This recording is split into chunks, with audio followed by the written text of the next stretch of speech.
All right, welcome back, everyone. So in this mini lecture, we're going to talk about man-made community or mass traumatic events.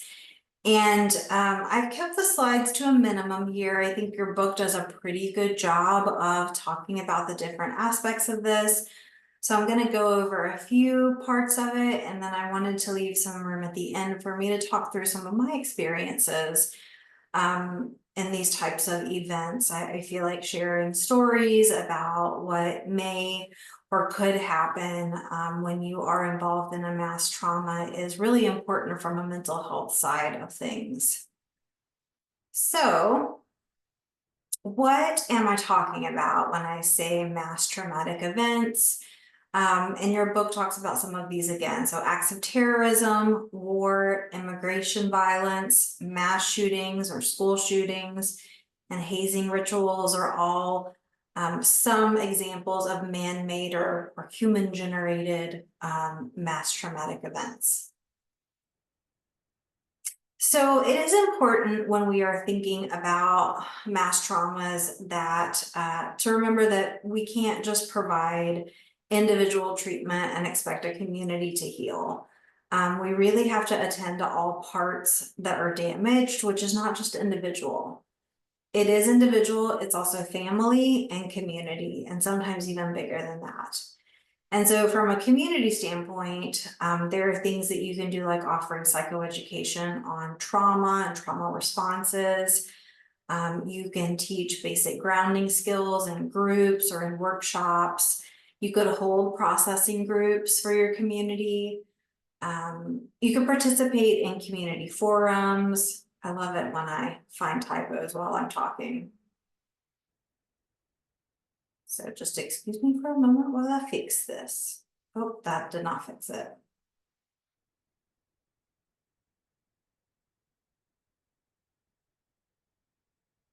There we go. So participate in community forums, and sometimes these can be held by the city or county. Sometimes they'll be held by individual agencies or hospitals to help people talk about what they're most impacted by and how they need help. Definitely provide feedback when money is going places. So when your city or county gets grants for recovery, you want to be involved in providing feedback on where that money gets spent.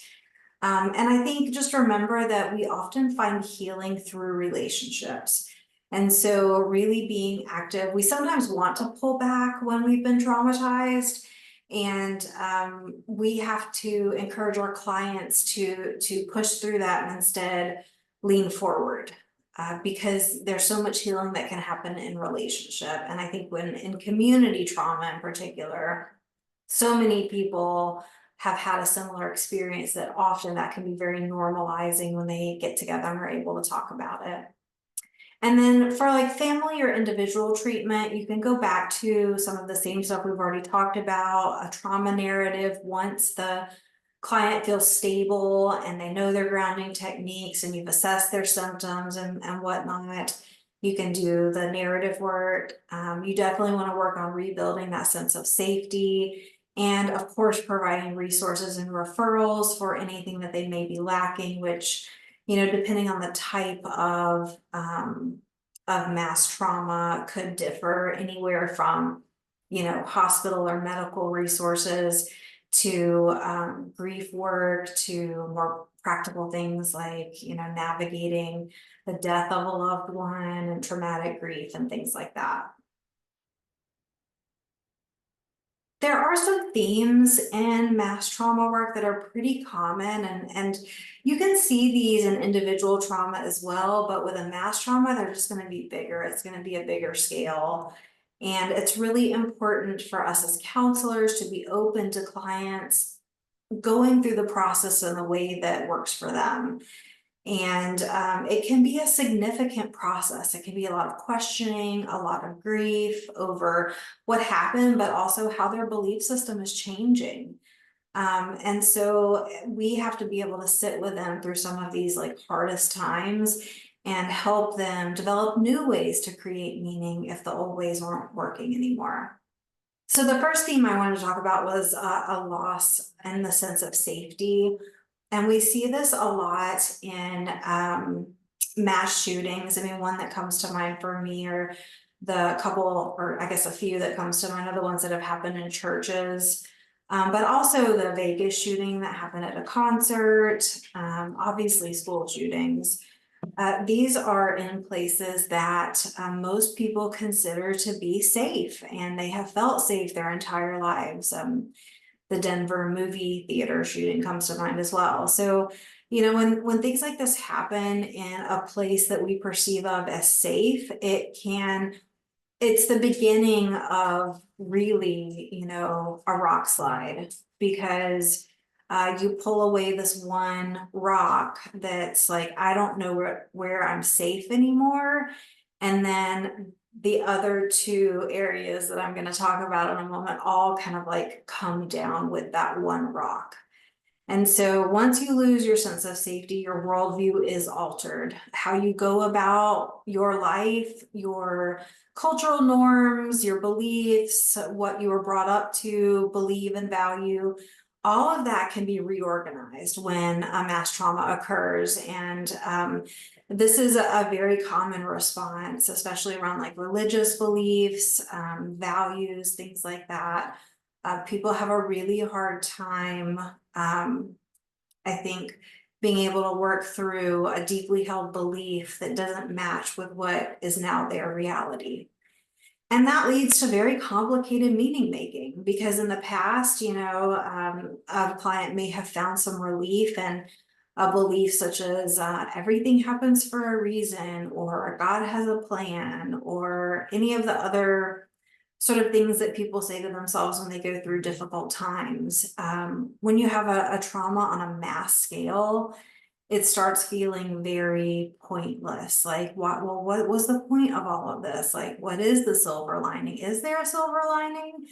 And many times we have to be okay sitting with clients as they question those things and validate their thought processes, validate that they can get through this. And oftentimes that means finding a new way to create meaning and getting rid of some of those old beliefs and values so that they can move forward through this trauma. Existential crises are a big one that will happen because of this, and it can really shift a person's entire persona, the way they interact with the world, the way they value things, how they prioritize life. So it's hard work, you know, but I think that our job is to be the witness and the journeyman, and the facilitator, but not to tell people, you know, that they'll be okay or that everything happens for a reason. Our job is not to push toxic positivity. It's to sit with a person until they get to a place where they are able to create meaning. So I also wanted to follow up on our previous discussion from the last mini lecture on how a mass trauma could impact mental health professionals, and talk a little bit more about these similar concepts. And so secondary trauma can be diagnosed very much like PTSD, and the symptoms will look like PTSD.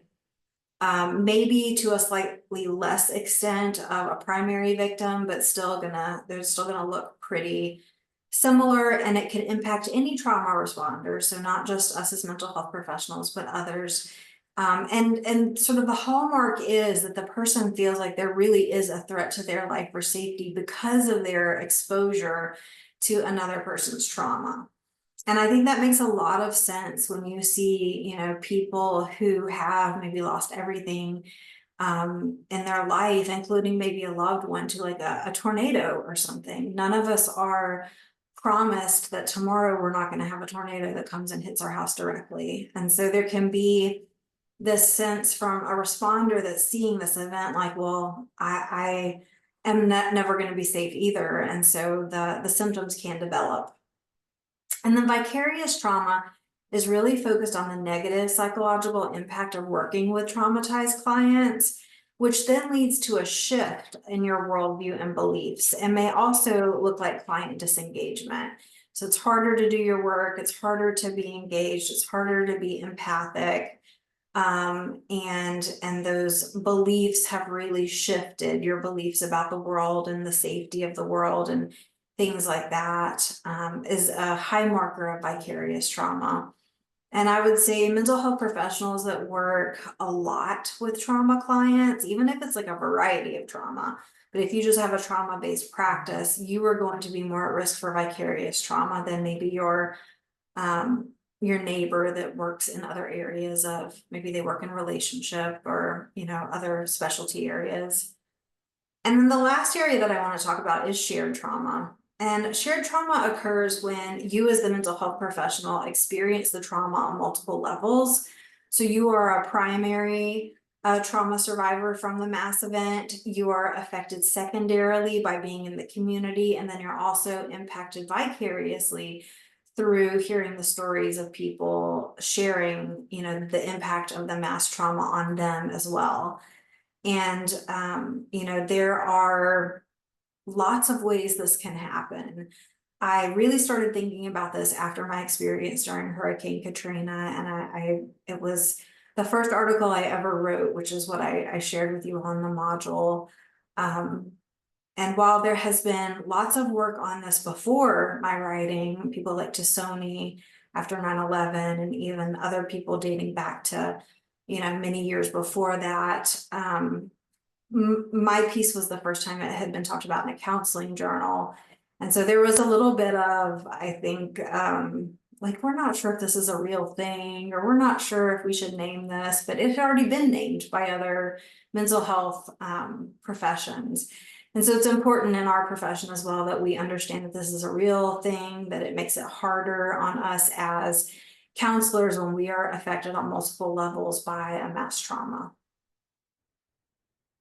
So, how do you take care of yourself when you find yourself in the middle of a mass traumatic event? The first I would say is to be very attuned to yourself. And that can be hard when you're experiencing a trauma, because you may be experiencing some dissociation, you may be in shock. But particularly if you're still seeing clients during this time, it's very important that you kind of have this self-check. Am I engaged in sessions? Are my boundaries in place? Do I have energy in the session? Am I able to empathize? And if the answer is no, or not really to those questions, then you may not be in a place where you should be providing support. In addition to your self-monitoring, having that consistent self-care routine is so important. That's one of the reasons why we talk about this so much in graduate school, because if you have that routine down, if you know how to take care of yourself, and you know what works for you, and you know how important it is to make time for that, that is going to serve as a protective factor moving into a time where you may be experiencing trauma on multiple levels. And in addition to your consistent self-care routine as a protective factor, things like social support, your own resiliency, and your ability to personally make meaning out of the events are all other protective factors. I always recommend personal counseling. I think when you find yourself in one of these like tricky situations where you could potentially impact a client because of your own process, so I think that's a good idea. If you, for any reason, are not able to get into personal counseling at that time, supervision, even after you're licensed, it's perfectly fine to have a supervision session. There are places all over the world where counselors stay in supervision their entire practices. And if you, once again, can't find a way to get into a supervision session, then look for some peer support groups for mental health professionals to help normalize, but also get ideas and get second opinions on how things are impacting you. So I hope those are helpful. All right, lastly, I thought I would just give you a few examples of some things that I've experienced in treating clients through mass trauma. My first experience, as I've mentioned a couple of times, was with Hurricane Katrina. I was about halfway through my program when it hit. I was living in New Orleans. I had to evacuate. My apartment was damaged. I saw the local areas where I shopped and lived underwater in terrible conditions with bodies floating past landmarks that I knew. And it was a horrifying experience as a person. And then to add to that, treating clients after kind of things got back to the point where we could return to the city was very difficult. I went into the schools pretty quickly after they started back, and you know, I heard stories about kids who parents could not afford to evacuate, and they had to use an axe to get on top of the roof and be rescued, you know, through a helicopter. And I had kids who saw family members, you know, fall into the flood and pass away, and just lots of sadness, lots of grief and loss, lots of feelings of a lack of safety. We also just, I think, as a mental health community after Katrina, saw mental health impacts, particularly PTSD symptomology around, you know, when something as simple as it raining outside or heavily raining or being windy. Not to mention when you live in New Orleans, you're definitely going to have like other tropical storms and hurricanes that could get close. And so there was a lot of residual trauma that just hung around for a really long time there.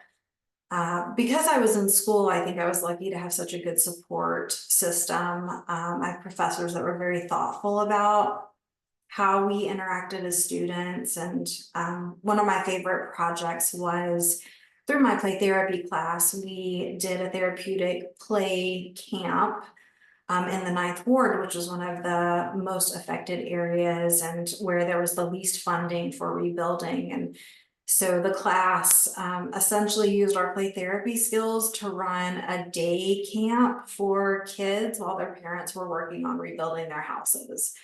And it was, you know, it was a lot of things. It was an amazing experience. It was a scary experience. The National Guard was still driving their tanks through the neighborhoods at that time. And I saw a lot of kids act out a lot of trauma that they're seeing from their parents and that they experienced themselves. But it was a very formative experience for me during that time. So I'll move now to a man-made mass trauma. I served on one of the several response teams after the Sandy Hook shooting, which is discussed some in your book chapter. Deb Delvecchio Scully was the lead on this, and she's a phenomenal, very well-known, well-respected trauma clinician. And what our team did was, and it was months after when we went up, but we went in and did some group interventions for both the administrators. We did a group for them. We did a group for the clinicians who had been responding to individual and group work. And we also did a group for the teachers. And even though it was many months after when we went in and did these interventions, it really, the long-term impact of something like this really stood out to me. People were still dissociated from the event, especially if they were there when the shooting happened, if they had tried to, you know, evacuate students. And we heard lots of stories that were, you know, triumphs, people surviving, people who had been shot multiple times, still managing to get kids out or their peers out. And so there was a lot of strength and hope that were celebrated, but the long-term impact really was present. And I think one of the things that has stayed with me also about this experience is that the Sandy Hook community really struggled with how to make meaning of the impact of the trauma. You know, the community was pretty divided over reopening the school, which they ended up closing and rebuilding another elementary school. There was some division around like how funds should be used that were raised for the families impacted. And when I think about the response to disaster, which we talked about in the previous lecture, that splitting of the community after the honeymoon phase, I think even today it's still going on there. Maybe not to the same extent it was 3 or 4 years ago, or, especially like 7 or 8 years ago when I was there, but it's definitely still something that has impacted that community in a way that I'm not sure any other type of mass trauma could do that. And so, as a mental health professional going in kind of from the outside, my job was to hold, it was to be a container and offer people what I could, offer the psychoeducation, do some body work with them, process those groups, but it really was to just be a container for their pain and their grief. And especially for people like the mental health professionals that have been working with the direct primary, survivors of the trauma. Many of those people had not been supported up to that point, and they were carrying a lot. And so I think that's a really important aspect of mass trauma, is somebody coming in from outside the community and saying, I'm here for you. You've been holding all of this, and you don't have to do that anymore by yourself. And then the last example I thought I would talk about is Ferguson, Missouri. I went up to St. Louis and Ferguson probably about a year after the shooting death of Michael Brown. My team lead that was leading that research had a history there. She'd been part of some other peace talks essentially in between the different groups in the community. And so we went up and we interviewed a good bit of cross sections of the population. We interviewed the police that responded to both, the shooting death of Michael Brown. We also interviewed some of the pastors that were very present in that moment. We interviewed some of the leads on the protest groups for the Black Lives Matter movements. And once again, I think the community was just still in a lot of pain, and it was visceral. At the same time, there was this very, very strong and moving commitment to not letting something like this happen again, to addressing the issues, to wanting to move forward. And we did publish an article on that research, and if anyone's interested in reading that, I can send that out. But once again, I think just seeing a community impacted by a individual trauma that led to a mass trauma through, protests and a national movement. As a mental health professional, there are so many different aspects of that process that you can zoom in on and say, I could be part of this part, or I could support this, or I could offer this. And so there are lots of ways that we can, I think, be active in responding to mass traumas. But the most important part of it is making sure that you're okay and you're grounded so that you can go in and do that work and be present for the people that need you. If you aren't well, then you don't need to be doing this kind of work, because you may, hurt yourself further, and you may have the potential to hurt others. But unfortunately, mass traumas are common, and it will be unlikely that you'll go through your career without treating someone who has been impacted by a mass trauma. Right now, the things that I think of are the war in Ukraine and the war in Israel and Gaza, and the impacts on the people there, but also, refugees here, refugees, excuse me, from Central and South America. We know that there's a lot of violence for asylum seekers that they go through and deal with. And there's lots of counselors out there that could tell you more stories about these types of mass traumas and how we can respond and how we can help and play a role. And I also think just advocacy is a really important part of this, part of our work, because if people don't understand the traumatic implications of these types of events, and there's no impetus for change. There's no impetus for bigger discussions, for more, money, for resources, etc. So it's a topic we need to keep talking about. It's a topic we need to be active in, and I'm not sure that you'll be able to not be impacted by some sort of disaster or mass trauma as you do work as a professional counselor. So I hope those stories have helped illustrate some of what it's like to work in these situations. It's impactful, it's hard, it's meaningful, and I think it's work that stays with you for sure. All right, so that's all for this week. If you have any questions, feel free to email me or post on the discussion board, and I hope you all have a good week.